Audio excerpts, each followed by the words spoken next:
bawal na po ang magmotor sa gabi o mag-ride ng tricycle o anumang klase ng motorsiklo nang walang reflectorized vest. Tama po kayo na narinig. Bawal na po ang magmotor sa gabi nang walang suot na reflectorized vest. Katulad po nito.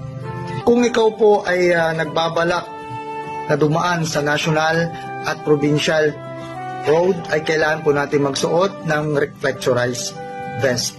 Ito ay sa pagitan ng alas 6 ng gabi hanggang alas 6 ng umaga.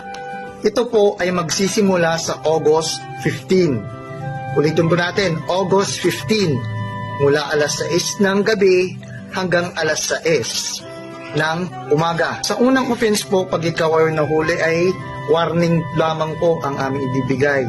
Papaalahanan ka namin at i-inform ka namin na kailangan nating magsuot ng reflectorized vest. Yan po. First offense, warning. Sa second offense naman po ay 1,000 pesos. At sa pangatlong pagkakataon po na ikaw ay mahuli ay 2,000 pesos. At sa ika-apat is 5,000 pesos at merong pagkakakulong po ng hindi hihigit sa 1 taon, depende sa desisyon ng korte. O kapag ikaw ay may backride, kailangan po yung backride mo po is meron din po siyang suot na reflectorized. Kapag naka-e-bike ka, kailangan nakasuot ka din. At kapag may top box ka, yung U-box, yan, kailangan po meron din siyang reflectorized sticker. Yan. Then, mga naka-tricycle, yan po.